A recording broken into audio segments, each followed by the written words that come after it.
Trump has issued a warning. Let's go.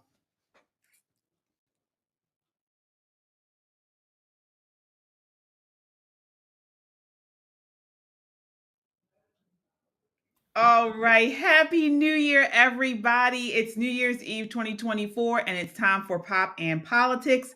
I'm KJ. Let me introduce you to my co host. All right. Of course, we have Yana's back tonight after a long hiatus. Hello. Yana is back tonight. And of course, we have Shelly E. Happy New Year, everybody. Yes, Happy New Year. All right. So we appreciate all of our America loving poppies. We made it through another year. Folks, no matter what you've been through in 2024, the hardships, you may have lost a loved one, you may have lost a job, changed jobs, been sick, maybe changed relationships, devastated by the economy, a son or daughter disappointed you, upset by this leftist leadership that has almost ruined the country. No matter what it is, if you are watching, if you are listening tonight, you are blessed. God brought us through. We endured. We are survivors, and we are thankful for you all. Be encouraged because year after year, we are thrown curveballs in life and we push through. And just like before, you are going to push through again. You will persevere, you will endure. Ladies, we are about to enter 2025. Can you believe this? No. It went by fast, right? Yeah. Well, it's hard. It's hard to judge. It's fast and slow because a lot happened. So we Right. had the election this year. So I think that was the biggest thing. And it was great. I mean, I'm hopeful, but at the same time I'm kind of like bracing for impact. I'm expecting a lot of changes. Yeah, absolutely. What about you, Shelly?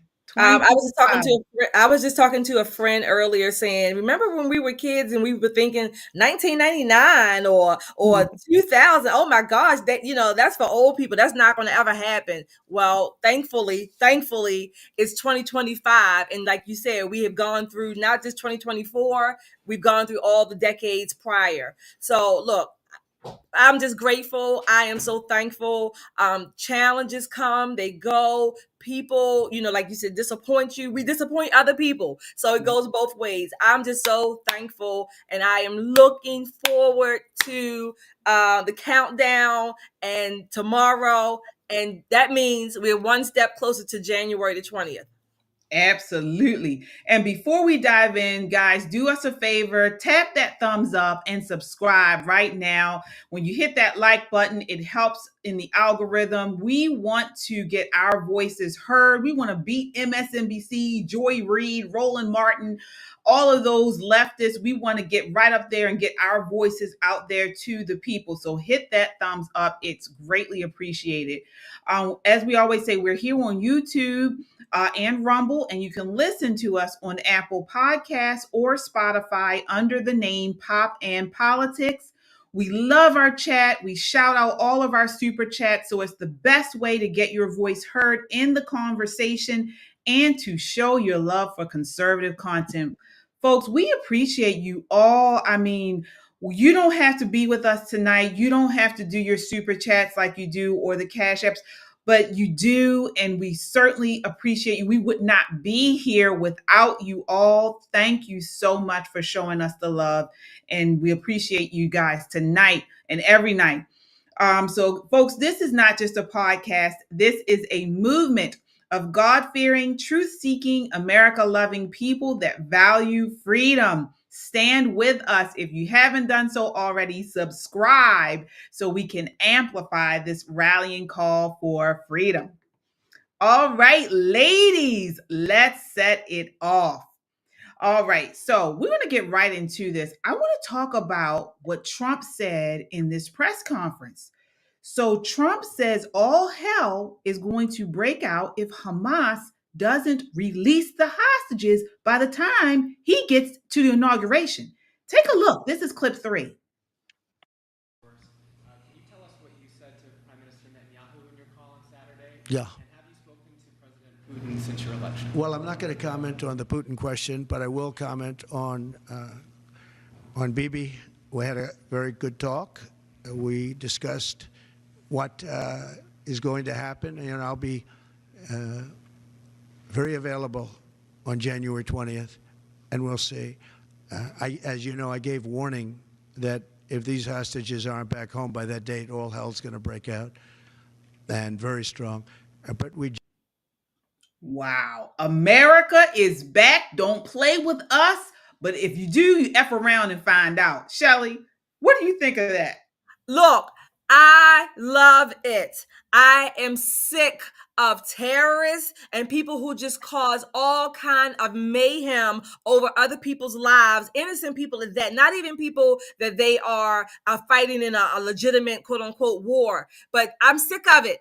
Bring in the kabooms. Bring them in. I'm sick of it. Let's get these hostages out and home and keep dealing with Hamas, Hezbollah, and any other terrorists. We are sick of it. You can have your religion.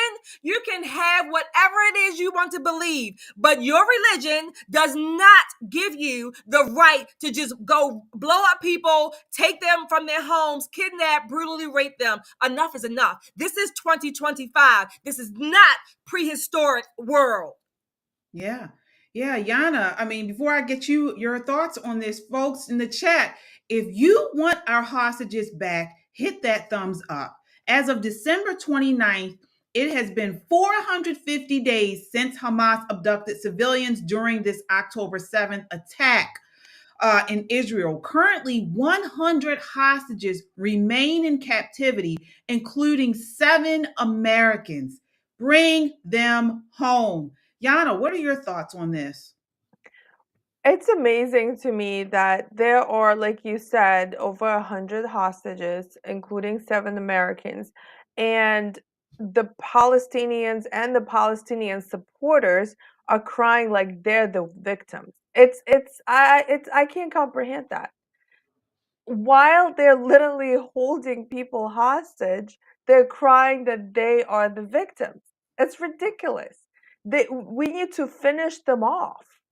They need to, really feel like they're being beaten, because right now they're not. If they're not releasing people, that means that they're still hanging on to whatever power that they got, and it's not good for America that some sort of Marxist terrorist Islamic organization is holding some sort of power. It shouldn't be like that in the world. Well, Trump said they'll be held to pay if they're not back by the time he's inaugurated. So the Israeli Health Ministry has submitted a report to the United Nations detailing severe abuse suffered by the hostages, including physical and sexual violence, starvation, and psychological torture.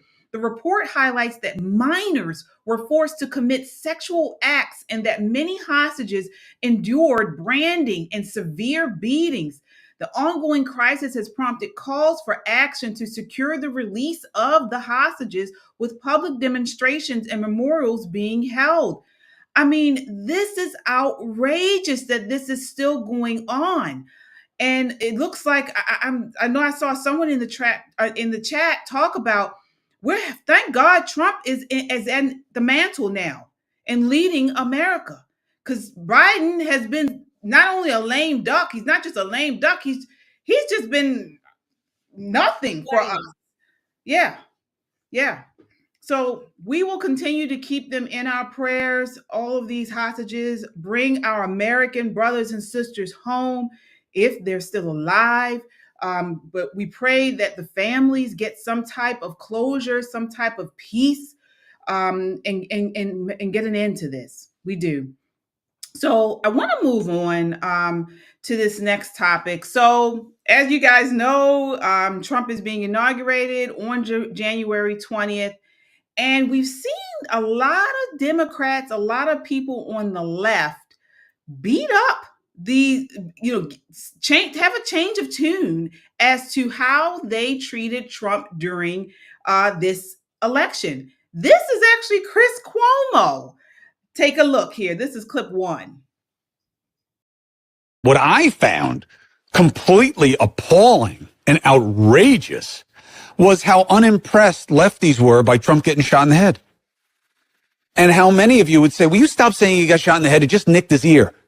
Once again, to my earlier point, fuck you. You get nicked in the ear by a bullet and tell me that it's no big deal. I'm good. Nah. That's crazy. If that had happened to Harris, you guys would have talked about it for 3 days nonstop about how we're in helter-skelter mode or whatever it is. And then you call me a bigot for saying that. This is why you lost the election. That's exactly why you lost the election. You are out of touch. You lost the plot about how people feel in the majority. That's what you did. And that was a perfect example of it, that situation. Oh, I think it was just a teleprompter. You would have never assessed it that way if you didn't wish the guy had died. How fucked up is that? That you wished he had died. That you play down that he was shot at. It was disgusting. And I, for one, felt a measure of satisfaction that you were punished for it politically. Because wow, let's go. I am not a Chris Cuomo fan, but more and more people are waking up little by little and blasting the Democrats and media for their lies. And I love to see them eat their own. Shelly, what are your thoughts here? Look, I love it too. Like I said, not a Chris Cuomo fan per se, but a lot of people on the left, or I'll say a number of people, are being really awakened, right? Awakened, whatever. They are really waking up to what their party has been doing and has been standing for. Again, the ultra left, if you will, has moved really far left, and they left a lot of their people hanging, looking for a place. And these are the types of people in the Democratic Party who are trying to find a place, or at least maybe bring back some semblance of reality to the Democratic Party. Absolutely. And folks in the chat, I want to hear from you. Get those super chats going, guys. It's New Year's Eve. Trump is getting in the White House. He will be in the White House January 20th. Let's get the likes up and send us a super chat and let us know what you think.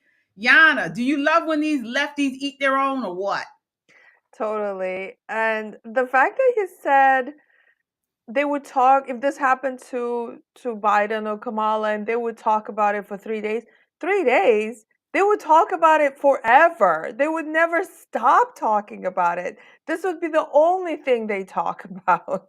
So it's amazing. Like if this happened to a politician on the left, a presidential candidate on the left, this would have they would turn it into a race war. This would be an attack on everything, on democracy and on America, which it was when Trump was attacked. But no, when it happened to Trump, they were sort of quiet about it. And the reason for that is sad to say that many people wished him dead. Yeah, but guess what? He survived two attempts. President Trump survived, and he got up and he said, fight, fight, fight. And that's exactly what he did. And he won. After all they put us through, the last 4 years, told us that if you weren't vaxxed, that you shouldn't come to holiday dinners, that, we should hate each other, that we were bigots, that we were xenophobes, that we were all these names they called us. They put lawfare against Trump, and he survived.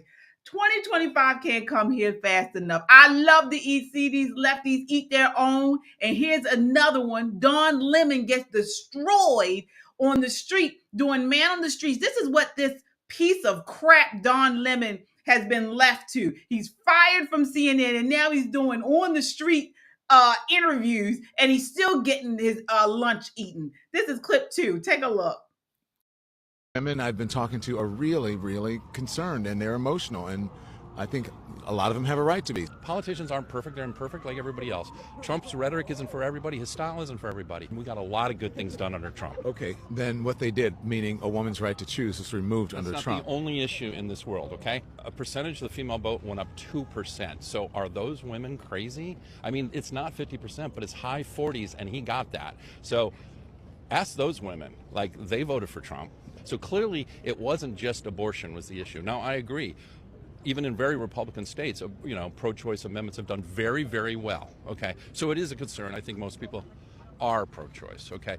But at the end of the day, like, there's a lot of people, there's other things. They're concerned about the broken border. They're concerned about crime. They're concerned about inflation. They're concerned about a lot of other things. So women are not one-dimensional. Men are not one-dimensional. And so if you're upset about abortion, great. If that's your prime issue, then go live in a state that's pro-choice. If it's not your one issue, like a lot of people vote for Trump, you got other things to care about, and he'll fix those things. Not totally, but he'll do his best. I think it's easy for you to say as a man. Well, dude, it's easy for me to say about a lot of things. Sure, I'm not a woman. That's why I don't opine on abortion.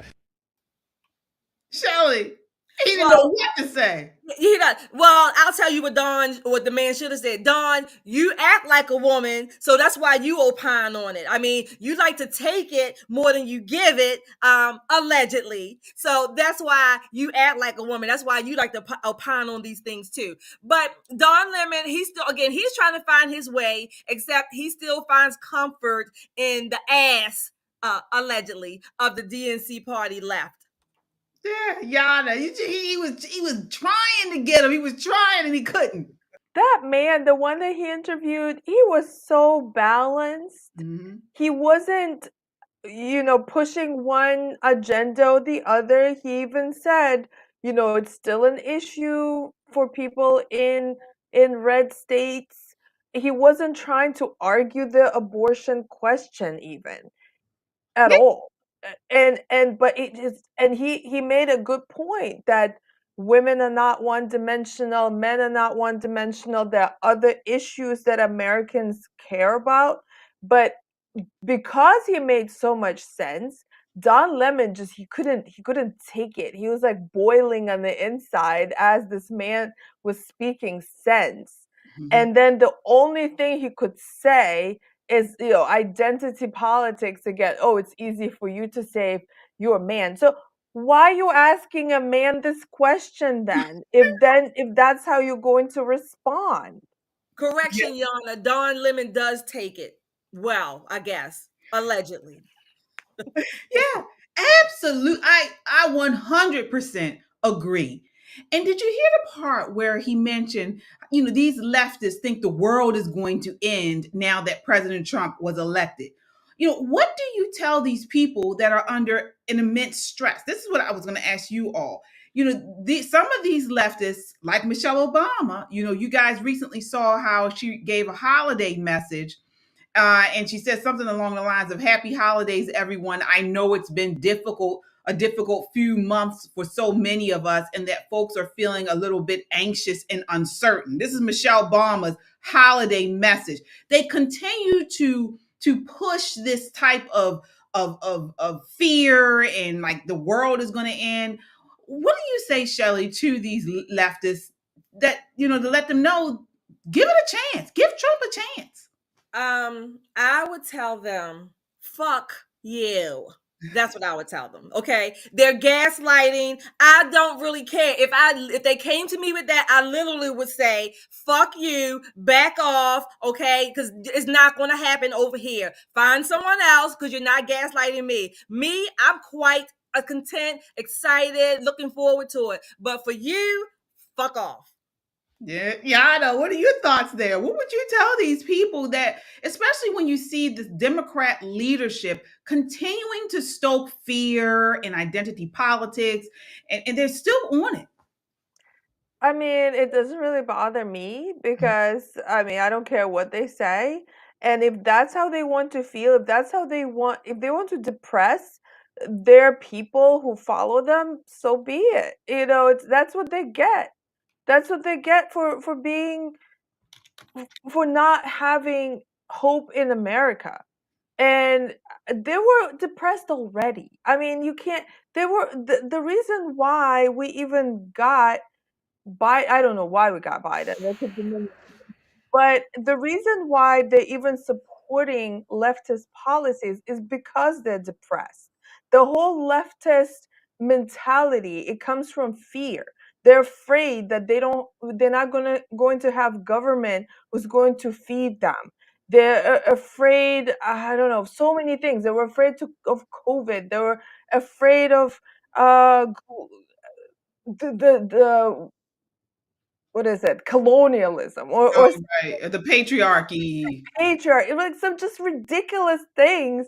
They're constantly afraid of something. Like I know leftists, they're always in fear. And that is just continuing that way. So we can't change them. They will have to change themselves. I mean, we can only show them, this is why we have this podcast.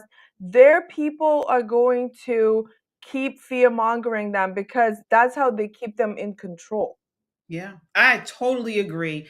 And like you mentioned, and I'm talking to the faith based community right now, that fear is not of God.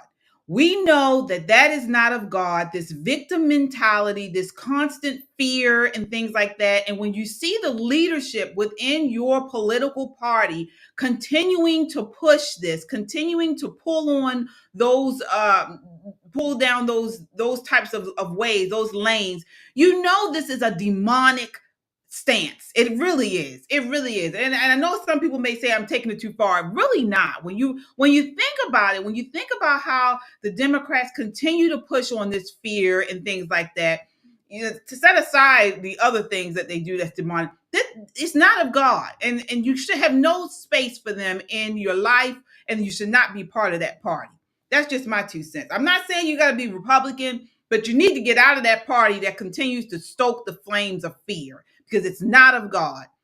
I do want to acknowledge our super chatters here, folks. Thank you so much. Our first super chat of the night. Can you believe it? We're halfway through this program. Only one super chat, guys. Come on. It's New Year's Eve. Rhonda with the $5 super chat says abortion wasn't the only reason Trump won. It was immigration and the economy. Absolutely. I totally agree with you, Rhonda. And those were above abortion. Yeah. They try to make it like women, that's like our number one issue. Our main issue is abortion. They think it's like the 1800s or like there's so much patriarchy. Women are held hostage by their husbands and they're just getting impregnated constantly, and women have no autonomy of their bodies whatsoever. That's how they're painting it. It's ridiculous. The whole idea of abortion, when it became an issue, it's because the whole idea was women couldn't even divorce. Women were used as breeding machines. That's how they were presenting it to people. We don't live in that kind of environment. It's insane. I agree. Okay. And Rhonda, who just she's celebrating her 3-month membership in our Freedom Seekers Club. Thank you so much, Rhonda. We certainly appreciate you tonight and throughout the year. We appreciate you. She says the Democrat Party and the people who voted for them wanted him dead. And I told an older man that why Democrats loses causes they are evil. Yeah, I agree, Rhonda. I'm right there with you. Sean Joseph with the $2 super chat. Thank you so much. Says, Happy New Year. Actually, I lost it. Let me see here. All right. Happy New Year, beautiful ladies. Thank you, Sean. Thank you. All right. And then we have Laura. Laura with the $5 super chat says Trump was president before and the world didn't end. What the? Yep. I totally agree with you, Laura. Thank you. Yep. It's sense. It makes sense. You're sensible. Most of us are sensible. These nuts like Don Lemon and this next nut I'm about to bring up, they're loonies. And that takes us to this next thing. So Federal Court of Appeals has rejected Trump's appeal against E. Jean Carroll. What a nut. Take a look at this clip of her. This is clip 4. The obsession with you all mentioned. I feel like a victim. I was not thrown on the ground and ravished, which the word rape carries so many sexual connotations. This was not sexual. It hurt. It just Well, I think most people think of rape as it is a violent assault. It is not. I think most people think of rape as being sexy. Let's take a short break. Think of the fantasies. We're just going to take a quick break. If you can stick around, we'll talk more on the other side. You're fascinating to talk to.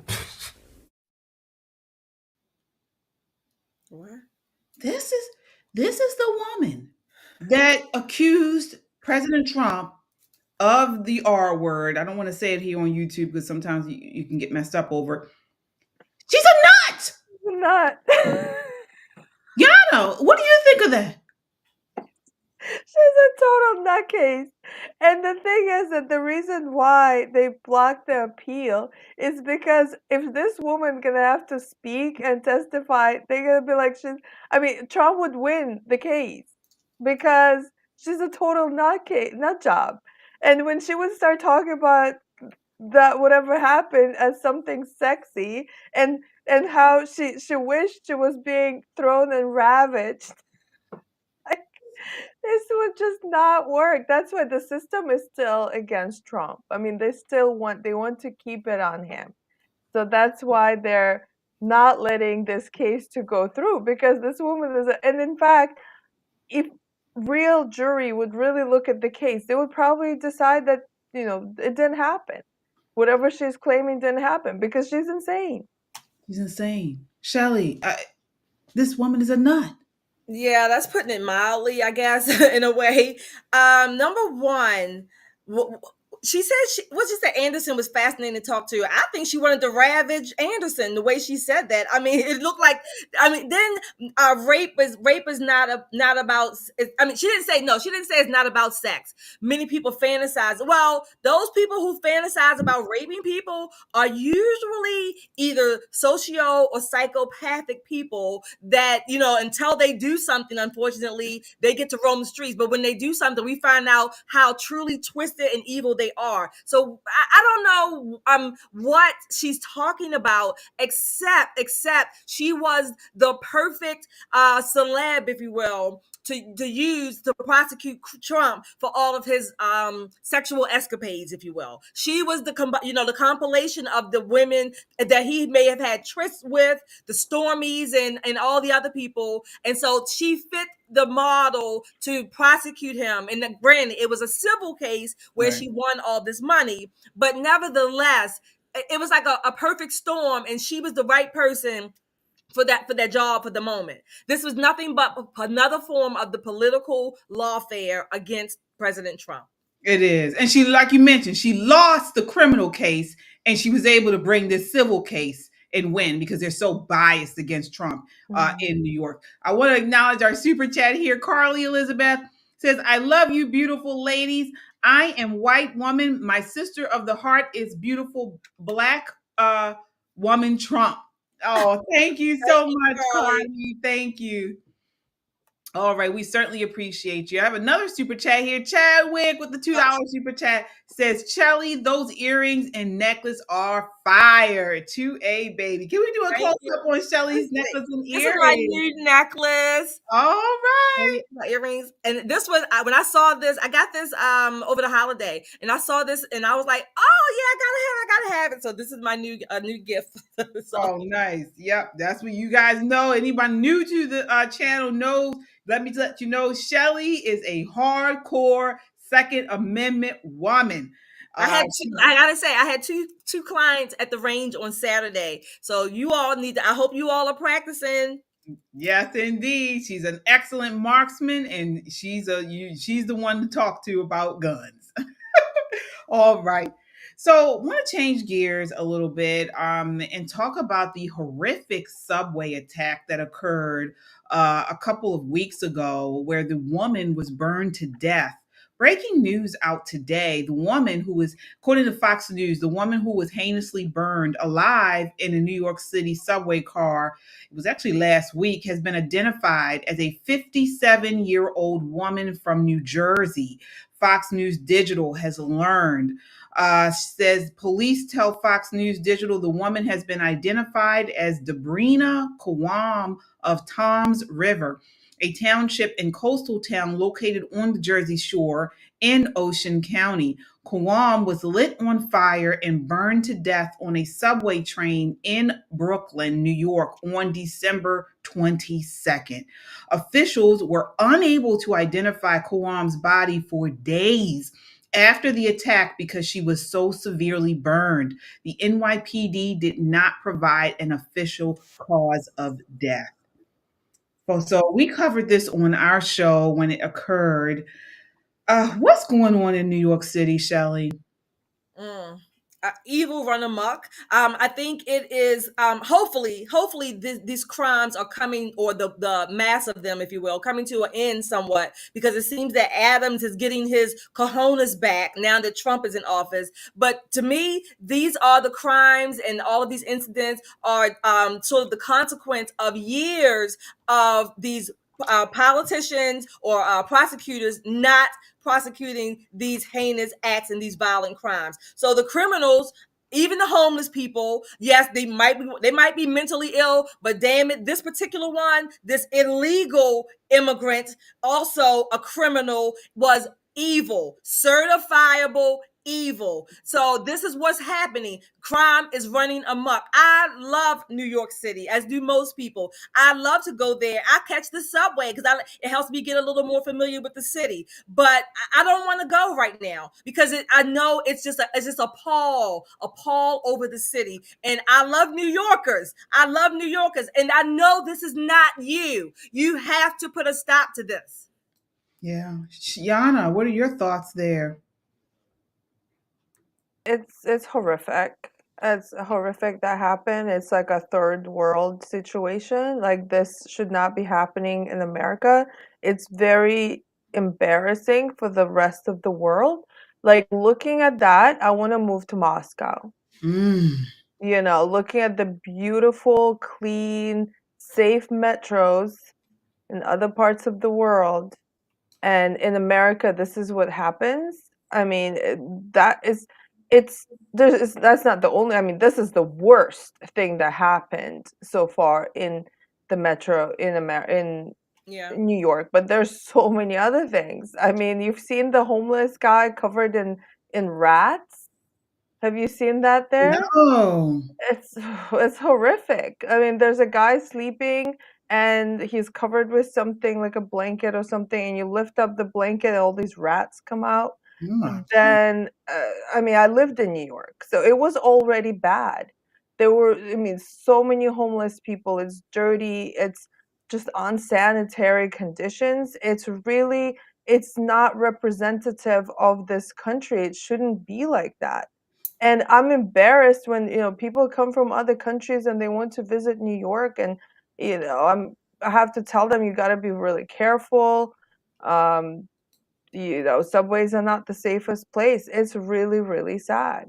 Yeah.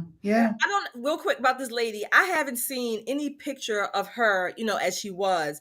The media has been showing this piece of shit's face all over it. I think we need to I'm looking for a picture of her as she was. I hope her family puts one out. I think that we need to have her face emblazoned, if you will, in our memories and all over the media, to get rid of his face off and to show her as she was, not as the burned victim that she became. Yeah. I know we have some super chats here. LAPD SWAT had a question. I thought I saw, and it's for a super chat. There he is. Thank you so much, LAPD SWAT. With the $5 super chat, says, Happy New Year. What do you think happens if they don't certify the election next week? Wow. So that is something that is possible. I know there was an op-ed in The Hill written by Evan A. Davis and David M. Schultz. I think they're two Democrat experts who argued that Democrats were within the rights to block Trump's certification on the grounds of an oath-breaking insurrection, is what they used. I think they're Columbia Law School educated, and previously they served, of course, on the New York City bar, whatever that value that has. But there are some who are saying they may block the certification. first, I'll ask you, Shelley, do you think this will happen? And if it does, what do you think will be the reaction? No, I don't think it would happen. I think those two authors of that paper, they started off on the wrong premise. They called Trump a law-breaking insurrectionist. He's never been convicted of such. Therefore, he is the president and the president-elect. So that's their premise they started off. And three, if by chance some of these congressmen did not certify the election, I think there would be, I guess, an insurrection this time, because I think Americans would be marching down on Capitol Hill. There would not even necessarily need to be the congressmen in their seats. Americans will occupy Capitol Hill and will place the vote. I just think it's going to get that far if they did something like that. Yeah. Yeah, Yana, they're quoted in Newsweek as to say, I think members of Congress are becoming more aware of the issue by the hour, and they're duty bound to consider it as guardians of the Constitution. How they react remains to be seen. Both Democrats and Republicans, they've all taken the same oath of office. Your thoughts there? No, they wouldn't block the certification, because I don't think they're ready for the Civil War. So I don't think they're ready for it. So they wouldn't do it. Yeah, I agree. No way. Especially from the amount of the size of victory that Trump was able to garner in this election. And how many people already acknowledge Trump? How many politicians in this country and around the world and the media, they have been going and bowing to Trump, and they went to pay their respects because they recognize that he's in power and that he has a lot of support. So they wouldn't try to block it. Absolutely. Yep. All right. Good question, though, there, LAPD SWAT. And thank you so much for your super chat, folks. Keep them coming. It's New Year's Eve, folks. It's New Year's Eve. We certainly appreciate your super chats, and please keep them coming. We want to end this year with a bang, a bang. All right. So Sean Joseph with a $2 super chat says the law needs to change, a life for a life. Well, that's what we call a death penalty, but yeah. Yeah, that's what he said. Well, speaking of that, let's move on to this next story coming out of New York City again. So, not sure if you guys have been following the brutal body camera footage of an inmate's life taken by prison guards. So this was an attack. It's under investigation by New York's top prosecutor. The sickening recordings were made public by Attorney General Letitia James, who we can't stand, but Friday, showing 3 correction officers repeatedly punching, kicking, and stomping on Robert Brooks in an examination room on December 9th at upstate prison Marcy Correctional Facility. We have the gruesome tape here. This is clip 5. Take a look. These are the chilling final moments of an inmate who was killed at the hands of prison guards. Horrific body cam footage shows Robert Brooks being brutally punched and kicked as he lay shackled and defenseless at the Marcy Correctional Facility in Oneida County on December 10th.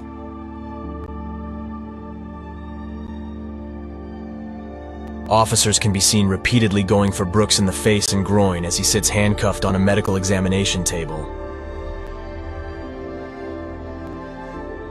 At one point, one officer shoves his boot into Brooks's stomach, forcing him backwards, while another yanks him up by his neck and drops him back on the table.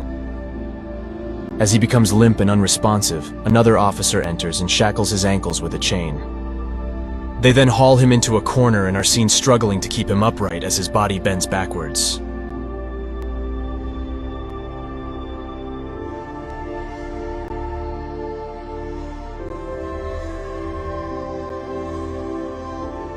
Equally disturbing is the number of officers who witnessed the attack and did nothing to intervene. Brooks was declared dead at a hospital the following morning. Preliminary findings from a medical examination indicate concern for asphyxia due to compression of the neck as the cause of death, as well as the death being due to actions of another, according to court filings. 13 correction officers and a nurse implicated in the attack will face termination, according to New York Governor Kathy Hochul, who said she was outraged and horrified by videos of the senseless killing. Governor Hochul has ordered a full and immediate investigation into Brooks' death. Wow. So what do you guys think of that? Shelley, I'll start with you. I mean, look pretty incriminating. Yeah. It certainly does feed, if you will, or fuel the rhetoric around police brutality, particularly white police officers beating or killing unarmed Black people, even inmates. So it certainly does lend itself to that. I can't even deny, you cannot deny that. I can't deny it. That's number one. Number two, this also highlight what I don't understand. I don't understand how they did not even consider or know that the cameras were rolling in the correctional center. I don't understand that. So to me, it tells me, at least on surface, that they have done similar things to other inmates because they didn't give a damn whether they were on camera or not. I do agree. There's always more. Don't get me wrong. There's always more, right? There's always more to add to the context, what led up to it. I'm not blaming this inmate for this. I'm just saying there's always more to come out, and all of it needs to come out. All of it must come out. And those officers who are implicated, charged, and proven guilty must be held to account. Yes, Yana, what are your thoughts there on that? Oh, it's horrible. It's terrible to watch, and I don't understand why this was necessary. Like, I understand when something happens during the arrest, like when, let's say, a suspect is fighting back and, threatening the officers, and things happen. Unfortunately, a person, the police shootings do happen when someone gets shot or hurt severely during an apprehension. But the guy was already in handcuffs. I don't understand why they were doing this. I don't get it. It was some sort of rage that they were having for this guy, and they had, their rage took the best of them. And it's again embarrassing for the rest of the world. And America goes around, teaching the world about democracy and humanism, and then something like this happens in the major city and it goes viral. It's really, it doesn't look good. And this guy's, what amendments they broke, the Sixth Amendment, the Eighth Amendment, that, this guy's rights were completely violated, even though he might have committed a crime. But this is not what should be done in a country where we have human rights. This is something that you would see in a totalitarian country, this kind of treatment. Yeah. It shouldn't be like this in America. It's embarrassing. Well, we will continue to follow this story. I'm not sure if that was an edited video or not, but we will continue to follow it. I want to change gears. We have a couple people in the chat commenting about the story surrounding the Mississippi Valley State, which is a historically Black college, talking about how they were invited to perform in the inauguration parade. So this is Mississippi Valley State. It's best known as the alma mater of NFL Hall of Fame wide receiver Jerry Rice, has reportedly accepted an invitation to perform at the inauguration of President Donald Trump. The school was trying to raise funds to travel. However, and this is according to Black Enterprise, they have faced immense backlash from, of course, Black people, because saying that they should not perform at the inauguration due to it being for President Trump. So you have people commenting on this. Let me see here. Let's see. Oh, here's the super chat. It's from Laura with the $10 super chat. It says, did you gals hear about the young students that Trump asked to perform at the inauguration, and how the folks are telling those kids not to go because they are Black? And she's right. You're right, Laura. People are saying, talk about shameful. Here's a tweet someone named Chloe's auntie. Talk about shameful. I hope for your own good that y'all don't raise the money. I don't know what y'all are even thinking. That man is a blatant racist, talking about Trump. Here's another tweet. Dawn, ask the governor of Mississippi or any of the Republicans in the state legislature if they can help get y'all there. And the list goes on and on. Many Black people saying they should not do it. What are your thoughts here? This is a big thing, a big accomplishment to do this, and Black community is telling them don't go. Shelley, what are your thoughts? They better go to DC and perform like they were on in the movie Drumline. That's what they better do. They better, as we said in the Black, you better get to stepping, girl. That's what they need to do. What I find is that they have to raise the money to bring their whole band to go. They need to go. They should go. They better go. All these people telling you not to, I bet they're Black, or at least 99% of them. They're Black people. I'm going to even suspect that they're probably Black women. Oh my gosh, most of them. And they're going to be sitting home miserable while you students learning to play your instruments. You get to put this on your resume. You might network or whatever the case may be. You need to go play your little hearts out. Listen to your drum leaders, your directors, whatever, and go to DC. Yeah, absolutely.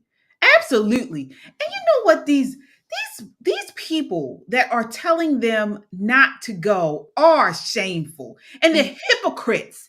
And this is why the Black community continues to lose, continues to regress. They continues to fall behind because we do stupid stuff like this. This is why. Any other time, this would be a grand opportunity for this college, this marching band to get on a national stage and perform for the next president of the United States. But you have these ignorant Black people who are telling them not to do it. Yana, how illogical is this? So they're claiming that Trump is racist, even though this band, are they mostly Black? Are they Black? Yes, historically Black college. So they were invited right to the White House. Like, what? If Trump and his administration were racist, how are they being invited? Exactly. So these people are completely against. They don't have common sense. They're ignorant. They're against any type of progress when it comes to racial relations. They want to keep it in the 1950s era. They're reminiscent of that. There's some people who want to bring back the Soviet Union, like the actual Soviet Union. It's the same kind of people. It's like they're reminiscent for something they feel a strange bond with, even though they say they don't like it, but then they're living in it. It's like they're living in the past, in some sort of strange reality. It's a parallel reality. It's not real. And they don't see how the fact that these students are being invited is progress in terms of race relations in America. And they don't see it that way. And they want to perpetuate racism by saying do not go there. They're perpetuating racism. Is ridiculous, is stupid. And I hope that these young people have a GoFundMe, and I hope that they're raising funds, and I hope that they're not listening to the idiots. Of course, yeah, same here. But we never saw the same pushback against Biden or Kamala Harris.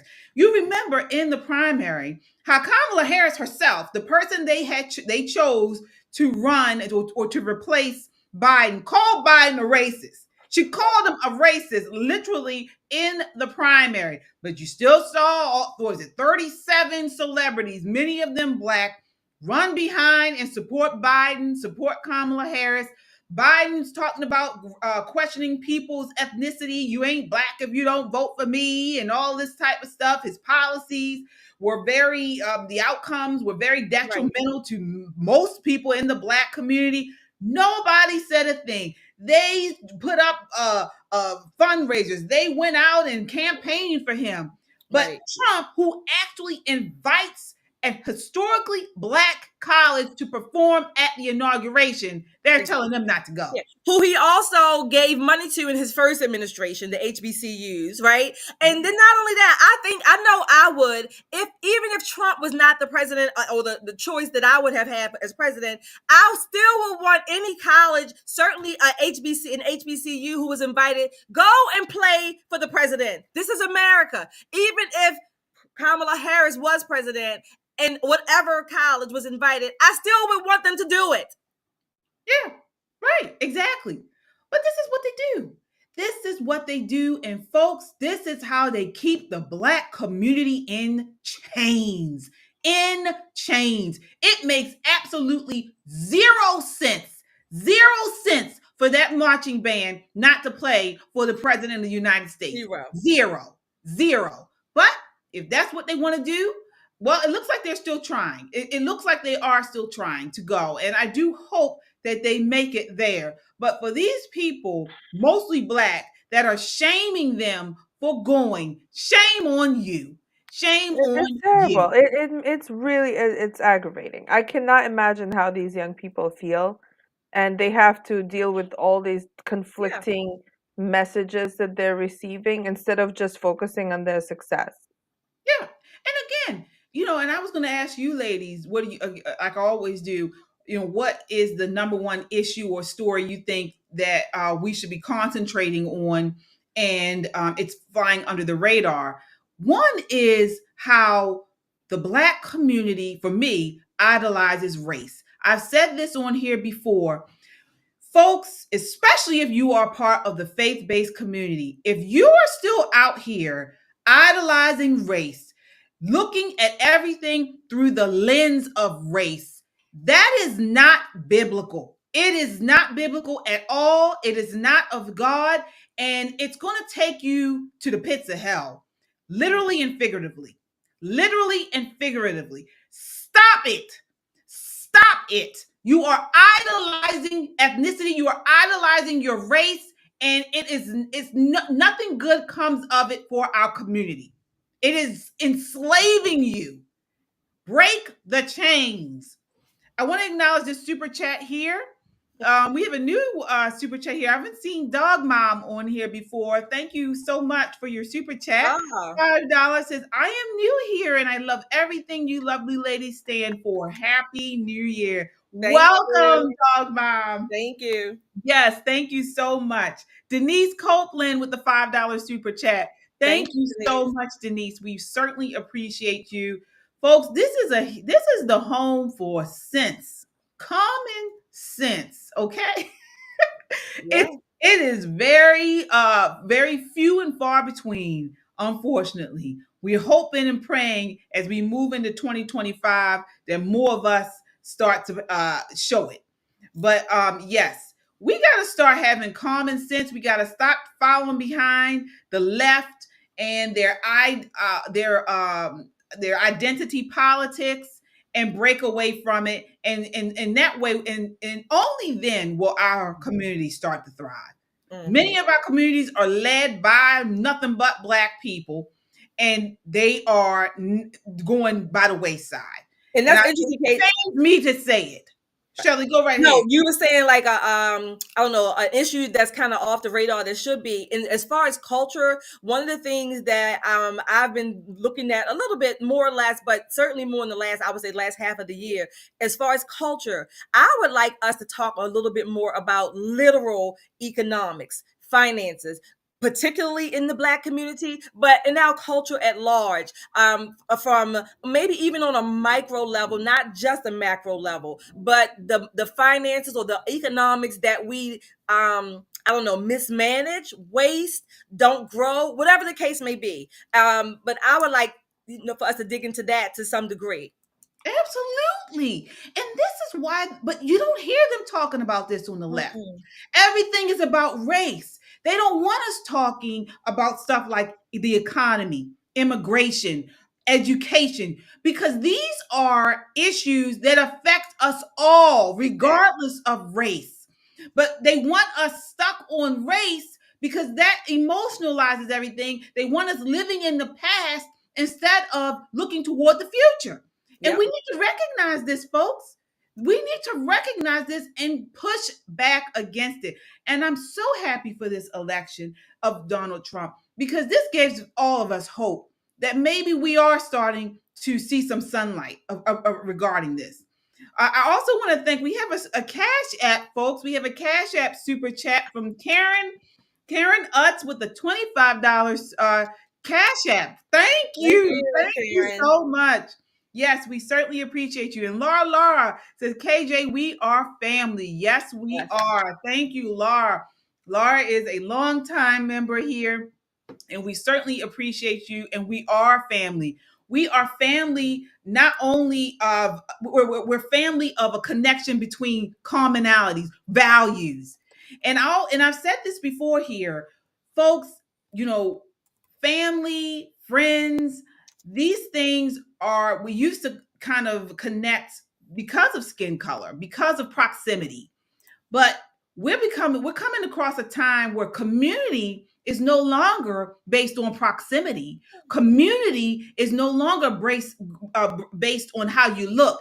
It's based on values, shared values. And this is what we talk about here. We have to come together on shared values and break out of this whole, oh, you black, I'm black, so we're all together. No. Do you think like me? You know, is family important to you? Is making money and providing a future for the next generation important to you? Then we're family. Right. Do we share the same Bible, the share faith? Is faith important to you? That's what family and community is, not this whole skin color ideology. And speaking about family, that is something that we can keep focusing on in our podcast when it comes to children, because that is the future of this country.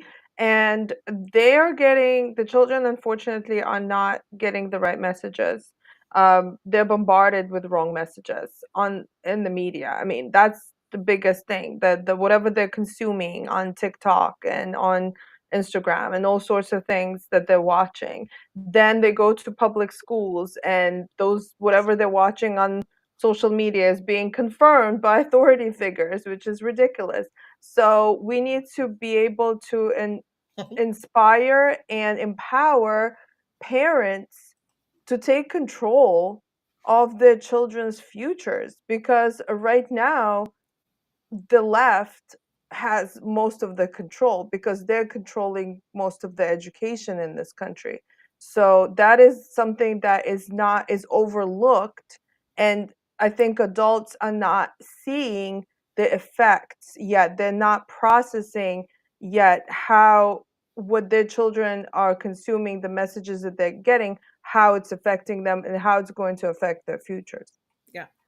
Yeah, I agree. I want to acknowledge this other super chat here. Be Wise says, love the knowledge y'all bring. Respect to y'all powerful women. Thank you so much, Be Wise. I certainly appreciate you all. We appreciate you, our community here. This is family, like Laura said. All of us with the shared values. I think Shelly said something brilliant as always. I saw it. What did you say about that? I said community is a mindset, not a location. Absolutely. I want to just quickly talk about this last topic, talking about mindsets. All right, let's talk about Amanda Seales. Amanda Seales is a comedian. She's an actress, and she's a leftist activist. And she said some really crazy stuff recently about Candace Owens. This is clip 6. Take a look. The obsession with you all mentioning this idiot's name with mine, not Roland Martin, this woman that you all keep mentioning with mine. Let's get something very clear today. There is 0 things in common with me and Candace Owens. Literally nothing. And when you suggest that there is any reason why we should share space, what you're doing is, one, wildly disrespecting my education, my authenticity, and my value system, you are also giving her merit that she does not deserve and that is completely unearned. So please stop juxtaposing her and I in any shared space other than those that exist right now at the behest of gravity and a necessity to breathe air. That's it. I don't even know if we came into the world the same way, because I don't know if she was a cesarean or a vaginal birth. So, like, please stop. Like, we have to get more nuanced than thinking just because two people are black and they're women and they like have mentioned politics that they should like share space. No, they don't need to share space. Like, when some people are like, well, we should send our children to predominantly white schools because they like deserve a better education. And it's like, okay, that's one thought process. But the other thing is that like you're putting your kids in a space where they're going to like actually feel harm. Why? Why do it? This woman, she is just, she wishes she could be linked with Candace Owens. Yana, what are your thoughts on that? I mean, she sounds like an idiot. I didn't know who she was to begin with. I didn't know who she was, and the way that she speaks even is so uneducated. I'm sorry to say, like she doesn't sound, and she talks about it's this is an insult to her education. I'm sorry, lady, you don't sound educated. And you know she makes grammatical mistakes as she speaks, and also at the same time, you know what, maybe there is a lot in common, or some things in common. You know, when I did look into her, apparently she's a Palestine supporter. Candace Owens also seems to be a Palestine supporter.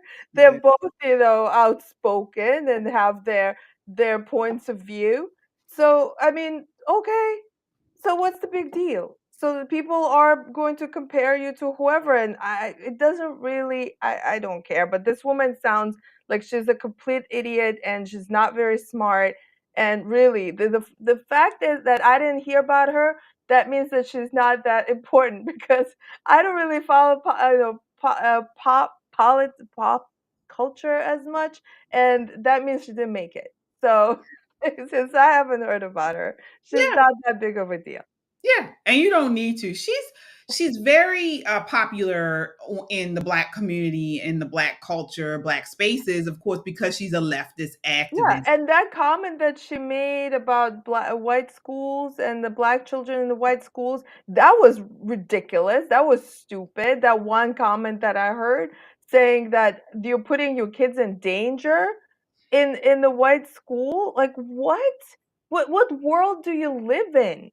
I know. Have you toured the schools? Have you talked to students who go to predominantly white schools? What are you talking about? It's again, this is the same fear-mongering, and she just doesn't like, you know, that Candace Owens has her certain views when it comes to Black community. Okay, you can have a different opinion, but you're not that smart yourself. So, you know. Yeah, this is the reaction, and what we're seeing here are people like her they're pushing fear, they're fear mongering, as you mentioned, Yana, but also they're scared and they don't want to say it because they know and they see that they're losing their grip on people in the Black community.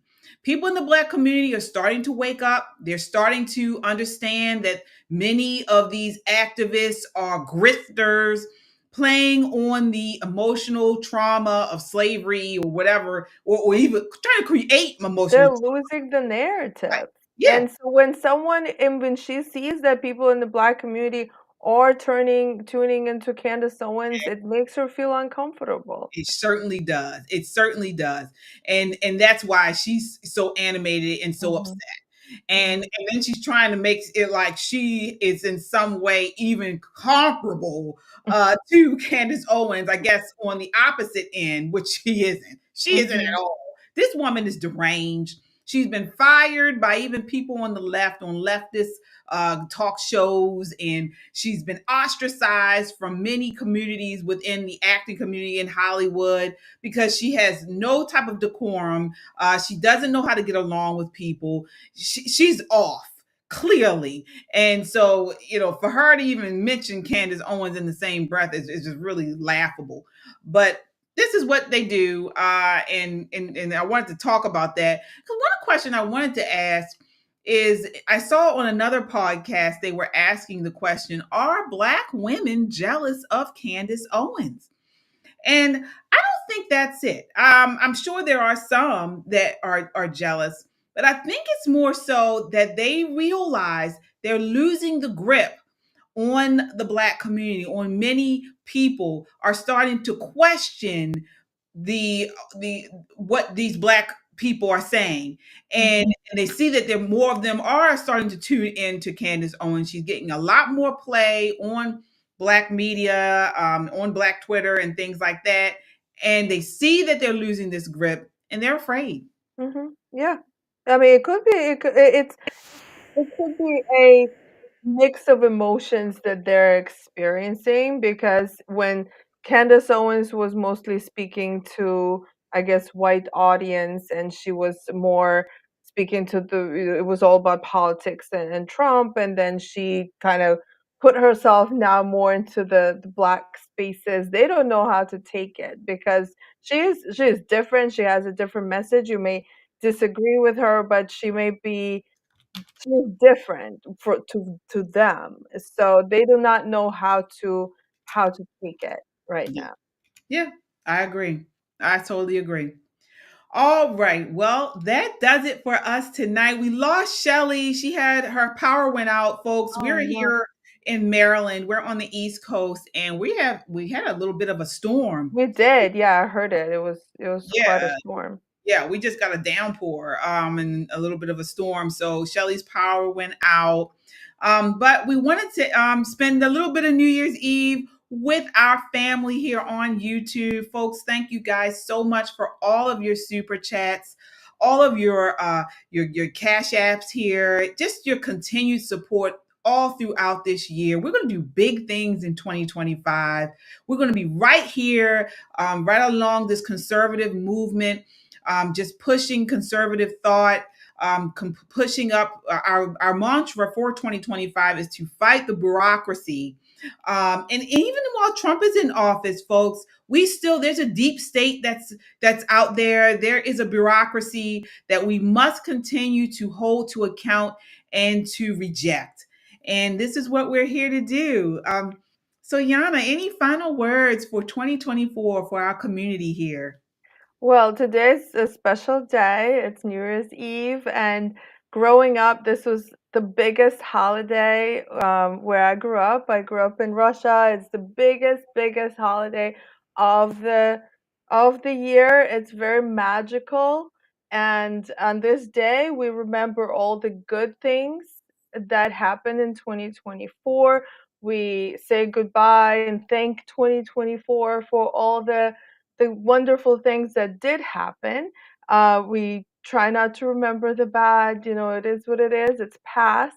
And then for 2025, one of the traditions, the biggest tradition, is to wish people good things, and we believe that if we wish it from the heart, it does happen. So my wish is for everyone, for you, KJ, for everyone who's watching, that you have prosperity, health, stability, peace. This is for the whole country, that we are on a path to recovery, and that great things are going to happen in this coming year. Wonderful. Happy New Year. Yes, absolutely, Yana. Same here, folks. It's similar to what I said in the beginning of the broadcast. We made it. We made it. Trump made it. I mean, out of the year that this man has had, no other words can just fit in such a better place than what he did. Fight fight, fight. And I say that as we move into 2025, even though he is getting into office, the fight does not stop. It continues. We must continue to fight, fight, fight. We are survivors. We've made it through God's grace and his blessings. We have made it into another year, and the fight continues. This is not the end. It is the beginning. It is the beginning. So strap on your armor. My armor here is the Bible and prayer and my voice. Strap it on and get ready, because we got to fight ahead of us, folks. We got to fight ahead. If you think these loony, nutty leftists are going to give up just because Trump is in the presidency, think again. We got to fight ahead of us. We got to continue to form our, stay in community with one another, support people of like mind, of like values, like we have been doing here, and just continue to encourage one another. And that's what we do on here. So, like Yana said, Happy New Year. We wish nothing but the best for all of you. I think we have one final super chat here from Sean Joseph. Let me see. He with $5 super chat. Thank you so much. Says, who is my brother? Who is my sister? Them that do the will of the Lord. Hallelujah, Sean. I totally agree there. Amen. Yeah, and keep connecting with people. Keep reaching out to people who share your values. Do not feel like you're alone. We are stronger. And another wish for the new year is strength, more and more strength for each person. And just use that. Be connected. Always seek out like-minded people. It will give you strength. Absolutely. Folks, they told us we were going to unalive people because we were unvaxxed. They said Trump, they tried to unalive him. They tried to put him in jail. They tried to ostracize us. Many were fired. Some were jailed. We made it. Be encouraged. Happy New Year. God bless you. Good night.